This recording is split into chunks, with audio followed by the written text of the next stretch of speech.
Thank you very much for the introduction, Sven. Although Olga isn't here to give the lecture today, I hope I'll be able to take you on a journey through her amazing career to celebrate her prize and show you how she changed the world of crystallography and beyond. Every day, I'm inspired by what she achieved, and I feel privileged and proud to be part of the centre she founded. I'm Suzanna, and I run the Cambridge Structural Database at the CCDC, but today is all about Dr. Olga Kennard, a truly amazing and inspirational scientist and the 12th recipient of the IUCr's Ewald Prize. The prize was announced last year and was awarded for Olga's pioneering contribution to the development of crystallographic databases, in particular the Cambridge Structural Database, or CSD for short. The announcement describes how her vision and efforts in the field were fundamental in the development of crystal engineering. It also outlines her fundamental impact on the development of modern crystallography. When the prize was announced, the IUCr asked Olga about her life and work, and in her published account, she tells us that she was born in Budapest, Hungary, and lived there until just 2 weeks before the onset of war, when she moved to England.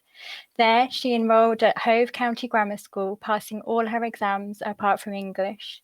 She then moved to a school in Evesham, choosing to study science, which she says was the one constant between her life in Hungary and England. She describes how important education and learning were in her family, with no distinction between boys and girls, and her next step was enrolling at one of the 2 women's colleges in Cambridge. There, in addition to 3 other subjects, she opted for mineralogy, which at the time, she says, had very little mention of X-ray crystallography.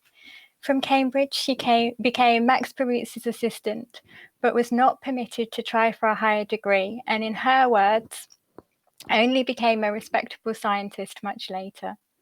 She describes how this was the only time in her career where she met discrimination as a woman and how extremely supportive the crystallographic community were. Her path then led her to work with J.D. Bernal and go on to establish the CCDC and, of course, more recently, win the Ewald Prize. So let us delve a bit deeper into the path that led her to be awarded this prize. Working with Max Perutz, Olga co-authored a paper on the crystal structure of a gold complex, and 1 year later, in 1947, co-authored an early publication on hemoglobin in Nature. The following year, her journey took her from the laboratories in London back to Cambridge, and she published 2 papers that perhaps give us our first inclination about her passion for data accuracy. The first outlines procedures for determining accurate cell dimensions from single crystal X-ray photographs, and the second outlines a rapid and reliable technique for setting single crystals from 0 layer line photographs. Olga describes her involvement in the data field starting when J.D. Bernal became the first chairman of the IUCr Commission on Crystallographic Data and asked her to be secretary. You can see her involvement in the commission up until 1969, becoming the chair herself between 66 and 69. This involvement in data and her association with both J.D. Bernal and Max Perutz led Olga to found the CSD, help set up the Protein Data Bank, and be a guiding influence for the establishment of the Nucleic Acid Sequence Database by persuading the European Molecular Biology Organization to embark on it. Nowadays, to complete this circle, the small molecules contained in biological structures archived in the PDB are validated using CCDC software, which incorporates the knowledge embodied in the CSD. With this circle leading us back to the CSD and Olga's pioneering contribution to our field, we're going to focus on this valuable resource. Today, the CSD contains over 1.1 million structures and includes data published in associated scientific articles, patents, repositories, thesis publications, or published directly through the database. It's a truly global effort, and the entire community should be proud of their contribution. Datasets are determined by researchers worldwide, and every single CSD entry is enriched and annotated by experts at CCDC to aid the discoverability of data and knowledge from the resource. The millionth structure depicted here was added in 2019, and shortly after that, the database became a certified Core Trust Seal repository. The journey to the 1 millionth structure started, of course, with Olga, and you can see the timeline for how the CSD has evolved in the 56 years since. This timeline is in the foyer of the CCDC building in Cambridge, and standing in front of it is our current CEO, Jürgen Harter, holding the certificate for Olga's Ewald Prize. We're now going to look back over this timeline by decade and see just how visionary Olga's scientific career was. Before we look at the CSD, let's put it into the context of what else was going on in the decade. If we think about what technical advances were happening in this decade, we can see that the cassette tape was first released, but perhaps more importantly, early computers were in operation, with the invention of the microchip accelerating use. One of the early uses of computers was by NASA on the Apollo moon landings, and the decade also saw the introduction of touch-tone telephones and intercity rail, so it really was a period of tremendous change. Back in Cambridge, Olga Kennard and J.D. Bernal had a vision that the collective use of data would lead to new knowledge and generate new insights. This vision led Olga to establish the beginnings of the CSD in the chemistry department at the University of Cambridge. And this photo shows, among others, J.D. Bernal and Olga Kennard at Stonehenge some years earlier. And although the CSD doesn't quite go back to when Stonehenge was built, it really was remarkable for its time. So what was the vision? Olga gave a lecture about the shared vision in 1995, and she described databanks like the CSD having three main functions. The first, to gather the knowledge and make it available to the community. The second, to transform the data into a knowledge base. And the last, to facilitate the comparison and collective analysis of individual experiments to gain new insights. I think the thousands of research papers published using the CSD and associated search and analysis tools demonstrate this is certainly the case today. And I hope to show you during this talk what an amazing foresight they had. I've heard stories that the early CSD creation involved punch cards, knitting needles, and a team either working from home or a small office in the chemistry department. Thankfully, when they first started, there were only a few thousand structures because Olga describes it as quite a laborious process. Right from the outset, Olga understood the importance of data quality, and perhaps this comes back to some of her early publications. An event to celebrate 50 years of the CSD in 2015, Olga told us that she wanted the CSD to contain numbers that could be relied on. So an elaborate set of checks were introduced so the database could be used with confidence. Her vision and foresight are certainly appreciated at the CCDC today, and without that start, a lot of the ways we can use structural data just might not be possible. It took 5 years to collate the first set of structures, and these were first distributed in book form through the publication of the Molecular Structures and Dimensions book series. The volumes were electronically typeset, a huge achievement at the time, and consisted of bibliographic information as well as introducing rudimentary ways of searching. And you can see an example here of a structure published by Olga and James Walker in 1963. And in the book, you can see an index of chemicals and authors, and there's also an index of formulas. So we can see that not only did Olga establish the CSD, she also contributed data sets. She has authored over 150 small molecule structures, and we saw the first of these structures published in 1946 earlier in the talk. One of her most recent structures was from 1991, shown on the right-hand side. By 1965, over 4,500 structures had been published, and it took 5 years to create the first book. The book contained the first organic structure with 3D coordinates, published in 1936 by Linus Pauling, as well as the first metal organic structure with 3D coordinates, published just 1 year later in 1938 by Monteith Robinson. 66% of the structures published up until 1970 were organic. The majority don't have coordinates in the CSD, and there were mainly single component structures. So let's now move on to the 1970s. In the wider world, the first email was sent and the programming language C first appeared.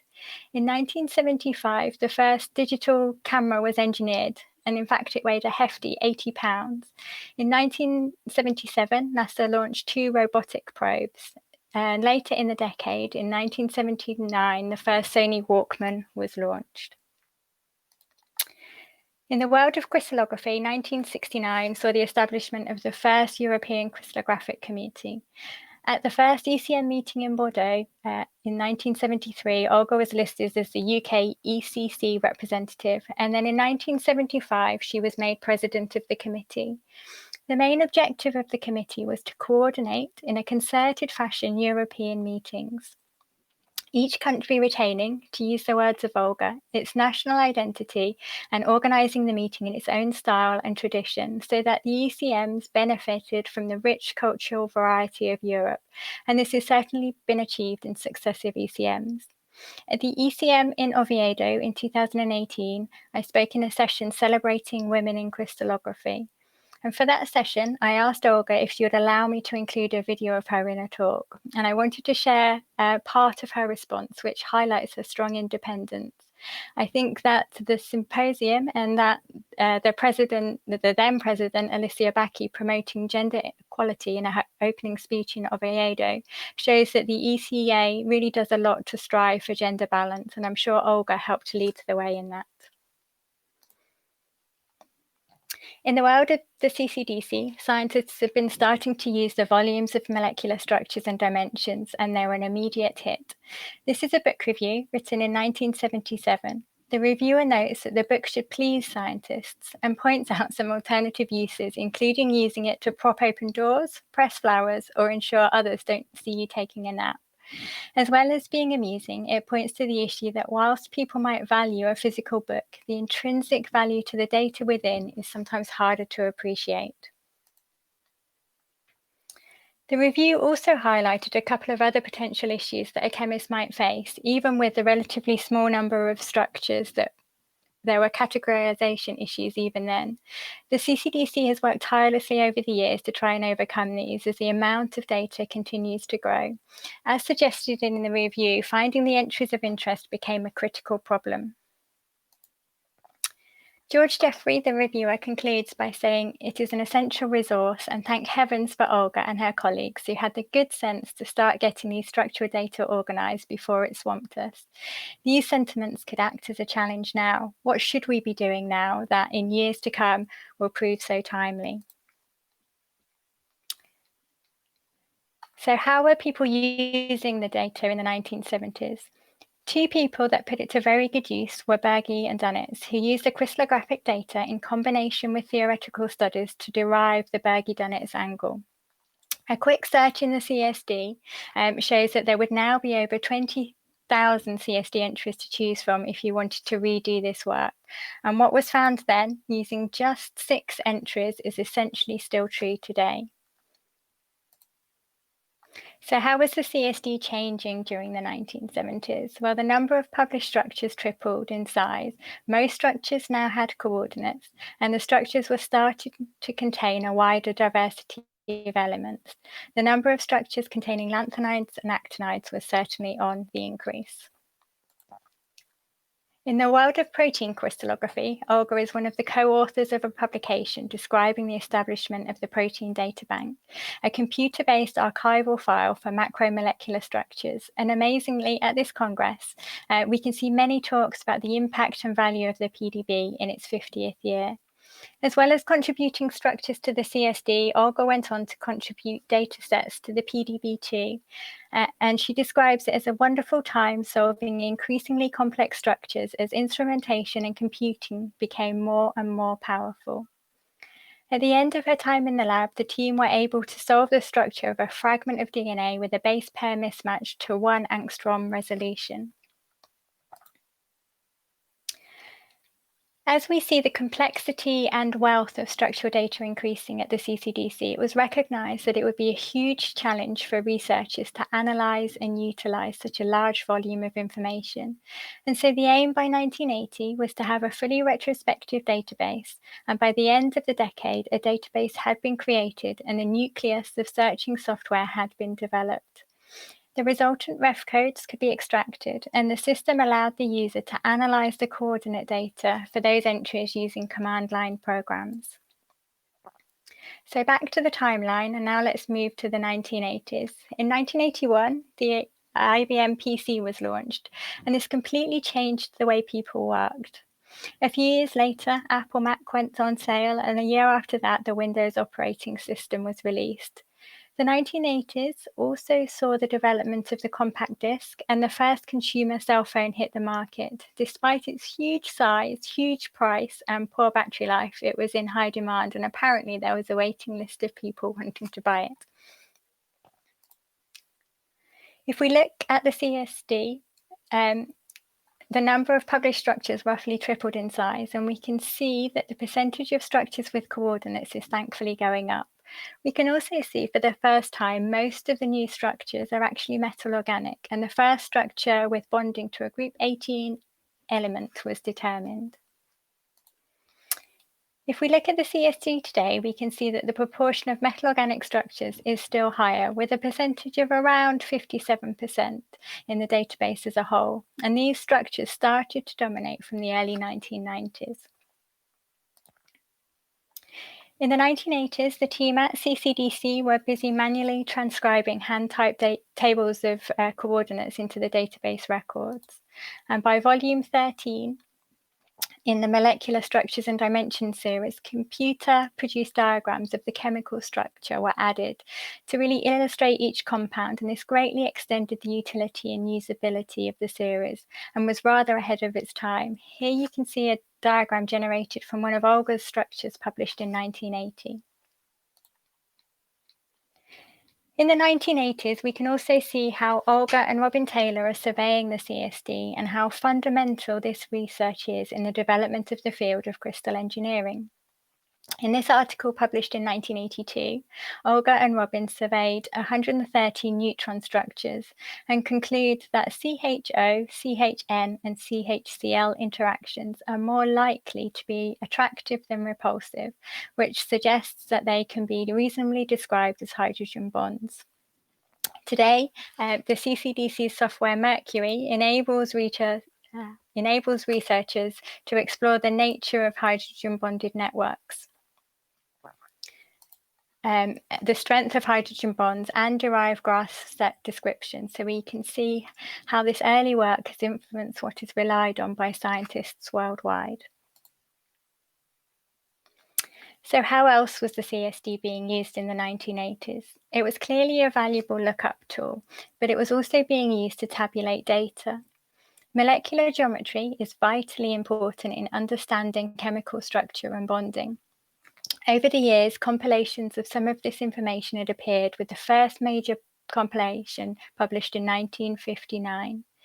In the 1980s, Olga, Frank Allen, and team set about to do a comprehensive study of bond types after recognizing the amount of data now held in the CSD is so large that there was a need for concise, printed tabulations of average molecular dimensions. And this work has gone on to be cited over 11,000 times. In the 1980s, we also saw a new way to increase the amount of data in the CSD, and it became possible for crystallographers to publish data directly through the CSD without an associated scientific article, in what we now call a CSD communication. Back then, there were only a handful of structures published in this way, but we can see today these types of structures now account for around 10% of the new structures published in the CSD. This decade also saw Olga receive well-deserved recognition for her efforts. In 1987, she was elected a Fellow of the Royal Society, and 2 years later, she was awarded the OBE for services to scientific research on the structure of biological molecules. And I think there's now a fellowship set up in her name by the Royal Society where special provisions are included for women. Let's now move to the 1990s. This was once again a period of tremendous change with the launch of the World Wide Web, which also saw companies such as Amazon and eBay start up. In the world of computing, perhaps the best well-known open source software Linux was released, and the way we communicate and listen to music was again changing. 2G phones were launched, leading to the advent of SMS messaging, and MP3 players were developed. The team back at the CCDC were undoubtedly starting to use some of these new technologies, and you can see they were also following the fashion of the decade too. And the eagle-eyed among you might just be able to spot Olga in the photo. It wasn't just the fashion that changed, though. The home of CCDC was changing as well. The 1990s saw the construction of the CCDC building in Cambridge, overseen by Olga and designed by the Danish architect Professor Erik Christian Sorensen. In fact, it won the Sunday Times Building of the Year award in 1993, and we can see Olga with the Duke of Edinburgh when the building was opened. Staff at the new headquarters also processed a record number of structures. With the 100,000 structure published at the start of the decade, the database doubled in size over the preceding 10 years. The 200,000 structure was announced at the meeting in 1999, and the announcement included the news that Robin Rogers, the author of the structure, would win a suitable commemorative item. Apparently, upon hearing this, Robin asked for a Rolls-Royce, and so, of course, CCDC obliged, and the car is now located in Robin's office, I believe. We also started to see new classes of molecules emerge, and one of these was fullerenes. Fullerene was first discovered in 1985, and then the race was on to determine the first fullerene structure. The first structures were published just 6 years later, and remarkably, 11 structures were published in 10 articles in the same year. This decade also saw the number of metal organic frameworks in the CSD rise above 100, and you can see in the next few years the number continued to increase. Today, MOFs account for a significant part of the CSD with over 100,000 structures, and so we've had to evolve not only how we process these types of structures, but also some of our visualization and search tools. Here you can see a MOF structure with polyhedra display, which is now available through Mercury. MOFs today are used in a wide variety of applications, from gas storage to batteries, and we've also started to see them used to help determine new structures by the creation of molecular sponges. With an increase in these complicated structures, the CCDC has subsequently established a collaboration with David Farron Jimenez at the University of Cambridge to develop a MOF subset. As you can see, this was a complicated setup, but it greatly aids scientists working in the area. More recently, we have launched our free CSD MOF collection of over 10,000 porous MOFs to aid high throughput analysis.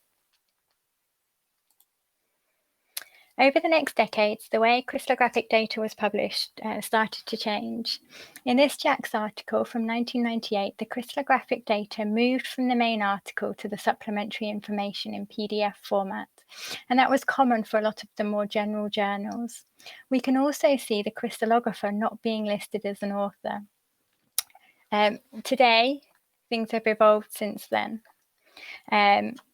There are usually electronic links from the article to data stored at the CCDC, and during deposition, depositors are able to add details of the crystallographer, and that information is made available when users view and retrieve the structure to help maintain the provenance and attribution of the dataset. In the 1990s, something else was changing in the world of crystallography, which would completely change the way in which small molecule crystal structure data was communicated. The 1990s saw the introduction of the CIF, a standard file format, and it's been widely adopted by both the crystallographic and publishing communities. At the CCDC, 1991 also saw the development of new search functionality. These days, we tend to take chemical sketching software for granted, but back then, drawing packages were still quite new, and going from text-based searching to sketching your molecule was really quite revolutionary. And we can see Olga here with some of the team back at CCDC while this was being developed. With so many more structures, users wanted to be able to analyze the data in the CSD more readily, and 1994 saw the launch of Vista. This program allowed users to analyze and display data and provided them with a way to correlate molecular geometry or intermolecular interactions and start to identify trends. Following this, in 1997, CCDC developed its first knowledge base, IUCr, and as you might remember, Olga thought that one of the functions of a database like the CSD should be to provide knowledge bases from the data. So IUCr uses the wealth of knowledge in both the CSD and the relevant structures in the PDB to allow you to visualize preferences in intermolecular interactions between two functional groups. So it really was a big step forward.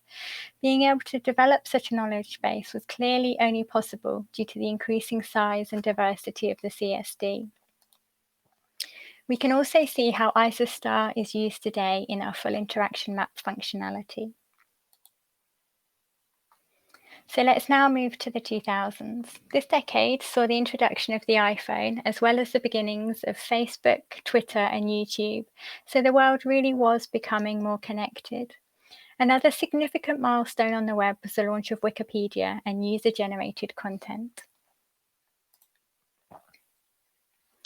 Back at the CCDC, the CSD was still increasing steadily. During this decade, the CSD doubled in size, and we saw the addition of both the 250,000 and the 500,000 structure.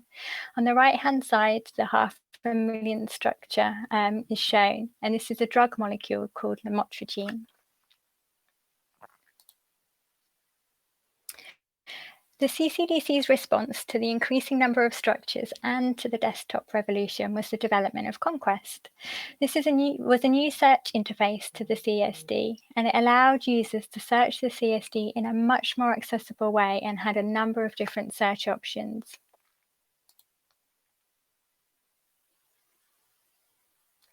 With a growing number of structures, it was recognized that alongside new search functionality, that structure visualization was key. In 2001, this led to the release of Mercury, which centered on the visualization of organic crystals. Mercury has grown significantly since then, and it's now the hub for many components of the CSD portfolio. 3 years later, after the launch of Mercury, CCDC developed Mogul, a knowledge base of geometrical information, so bond lengths, angles, and torsions, derived from structures in the CSD. This knowledge base enables you to assess the molecular geometry of your new structure by comparing the geometries of the million-plus structures in the CSD. Mogul is also embedded in the PDB deposition pipeline, so depositors can check the geometry of their ligands as well. And in a similar way, Mogul could be used to help validate theoretical data sets. During this decade, the pharmaceutical industry started to look into how they could utilize structural data more. There were a growing number of drug molecules in the database, and as we've seen, the 500,000 structure was a drug too. There were other reasons why pharmaceutical companies started looking at the data more, though. In 1996, Abbott released a new HIV drug called ritonavir. Unfortunately, after release, ritonavir started changing form, and the new form had different physical properties, so it had to be quickly withdrawn from market. This had a huge financial impact for Abbott, but more importantly, it affected the patients that were relying on this drug for treatment.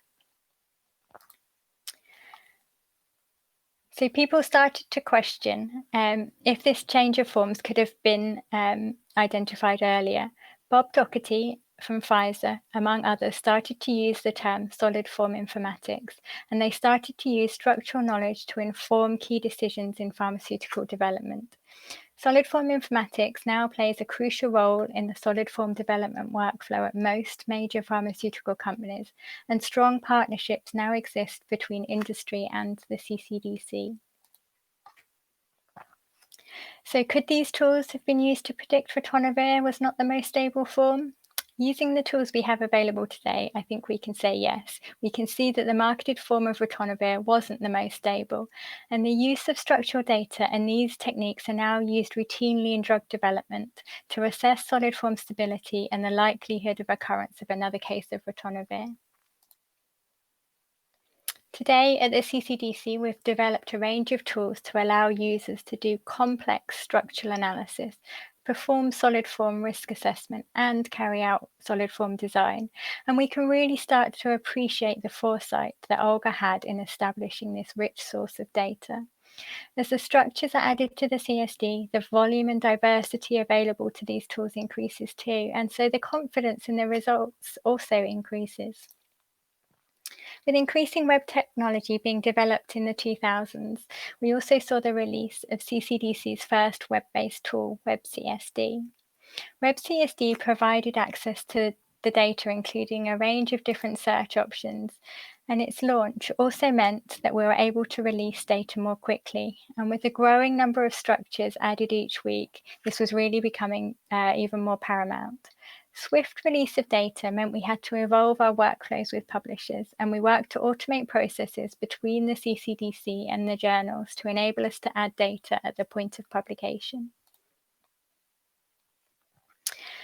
So how have things changed since 2010? Well, the walls, or at least our devices, definitely have ears, and technologies such as Amazon Echo and Alexa have been released. There's also been lots of effort into automation and the development of things like self-driving cars. This decade has also seen an increase in virtual reality and games such as Pokemon Go, and I'm told the building at CCDC in Cambridge is an excellent location for catching them. This decade saw the CSD double in size again and reach the big 1 million, a huge milestone for structural chemistry. But this wasn't the only celebration of the decade. Midway through, in 2015, the CSD turned 50. We celebrated with a CSD 50 symposium at Downing College, Cambridge, and I was privileged to meet Olga for the first time and hear her deliver an outstanding open lecture. If you haven't listened to it, I would really encourage you to look it up on YouTube, or you can use the QR code on this slide. It was an amazing lecture, and even more so because she was in her 90s when she delivered it. During the symposium, we also heard a talk from Greg Ferencz about the establishment of the CSD teaching database, which is now used by educators and students worldwide and further spreads the legacy that Olga created. This teaching database, along with the other 1.1 million structures in the wider CSD, can now be viewed on mobile phones and tablet devices. The database is updated every second, and perhaps one of the most important developments is that every single individual structure is available to view and download for free through our Access Structures service. This has made the data much more accessible worldwide and follows a general trend for data. The general trend for data accessibility saw the concept of FAIR launched in the wider data community in 2014. The FAIR principles were published 2 years later, and they state that data should be findable, interoperable, accessible, and reusable.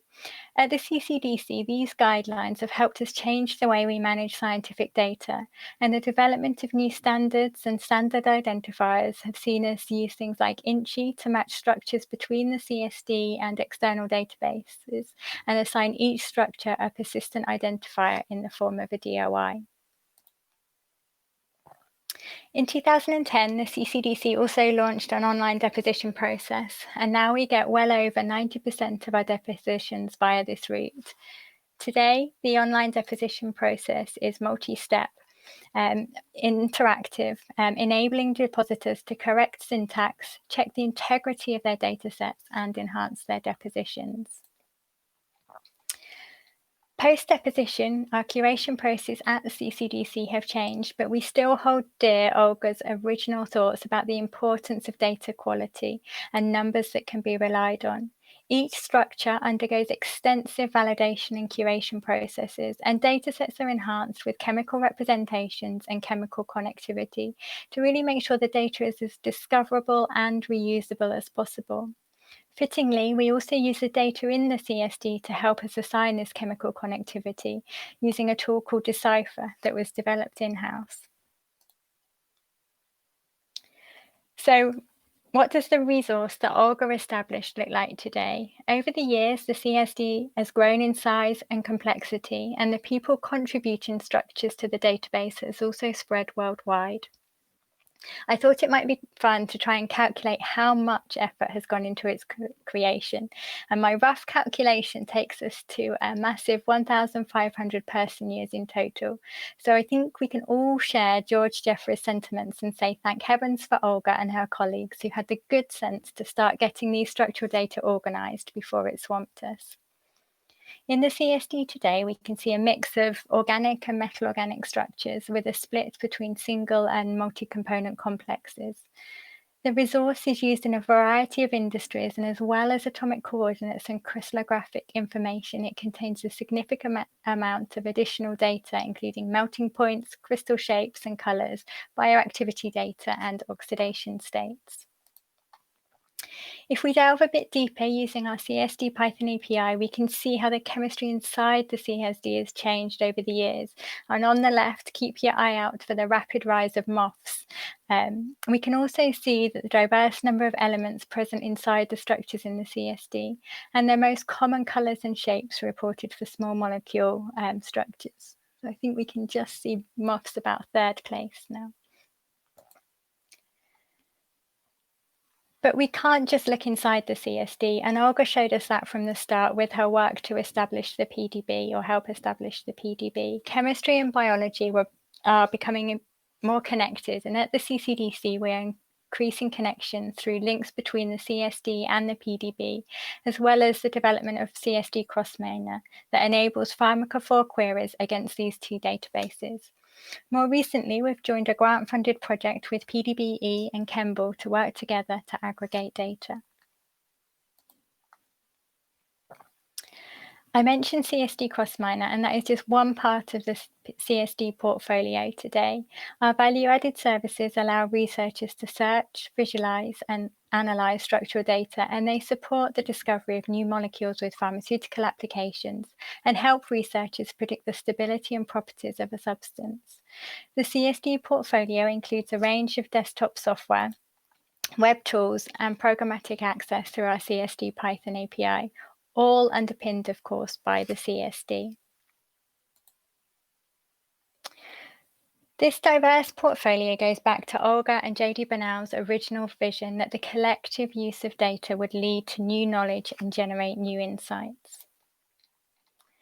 That vision has certainly come to fruition today, and we can see many examples of this, including in the 33 articles authored by researchers in both industry and academia in the special issue of Crystallography published last year in celebration of CSD 1 million.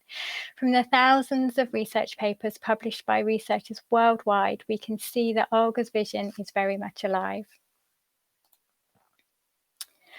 Our partnerships with companies in the pharmaceutical industry also show us every day that the CSD is used to help develop new drugs, and we see firsthand the impact the resource has had, not just to crystallographers, but to the wider world.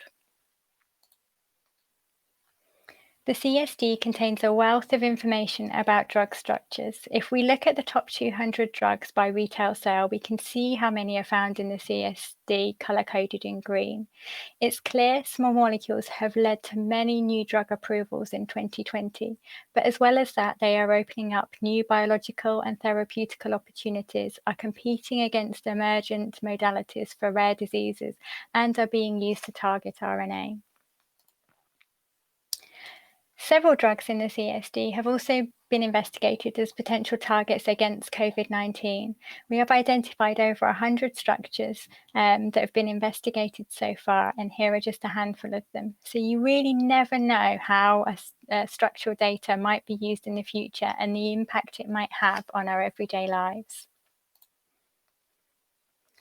The CSD isn't just used in the pharmaceutical industry, though, and this publication, published by Robin Taylor and Pete Wood, describes the whole really is greater than the parts and how it can be used in a range of different applications, from structure solution to gas storage and separation. So how could the CSD evolve in the future? One area that could significantly impact the future growth of the CSD is electron diffraction.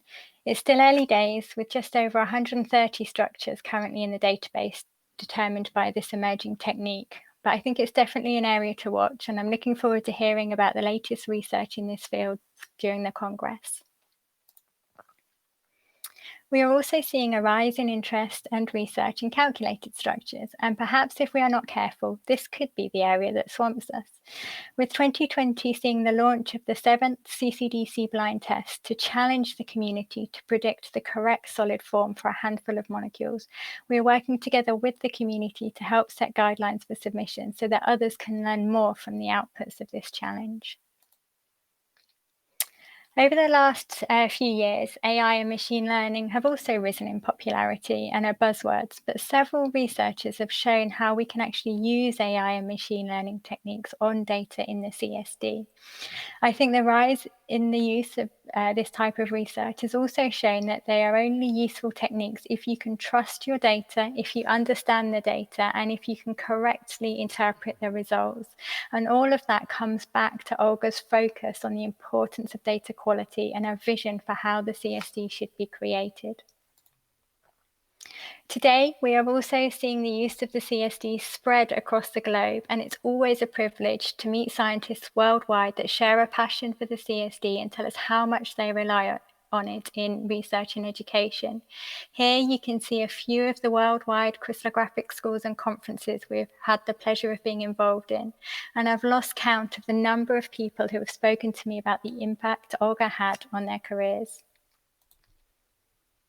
At the last IUCr Congress meeting in India, the CCDC also launched the FAIR program to further support research and education in developing nations through access to the CSD. And as well as increasing the access of the CSD globally, we've been busy engaging future scientists with the wonders of crystallography through science festivals, home learning resources, and videos designed for kids. And we also have a battle game card that you can play on Instagram, as you can see on the right. So I think it's clear that Olga is a true visionary. Her efforts have shaped the way crystallography has evolved over the last half a century. We are honoured at the CCDC to work for the organisation she established. Every day we see the value that this resource has for researchers and educators worldwide, and we appreciate the privilege to continue to create the Cambridge Structural Database. Olga has impacted both our field and the people within the field, and we have captured some of the ways she has influenced colleagues in the community on our website. We would love to hear your stories too, so Olga can see how she's changed our world of crystallography and beyond.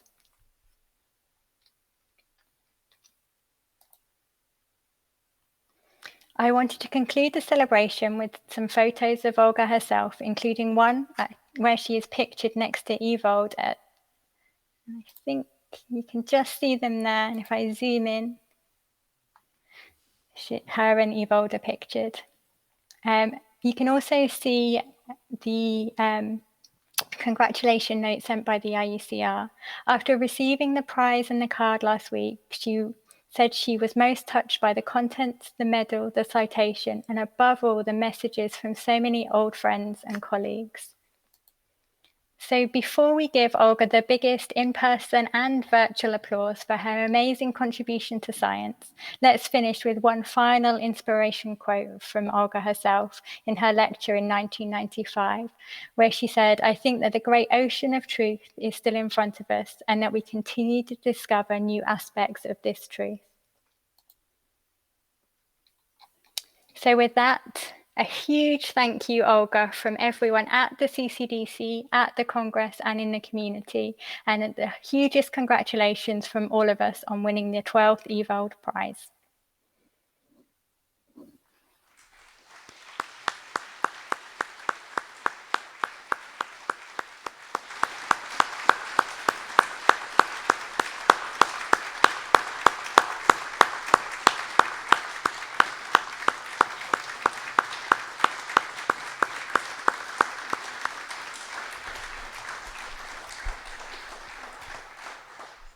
And a big thank you to Suzanna for bringing this presentation to us and bringing the fantastic contribution of Olga Kennard to life like this. Thank you so much. We will now get a...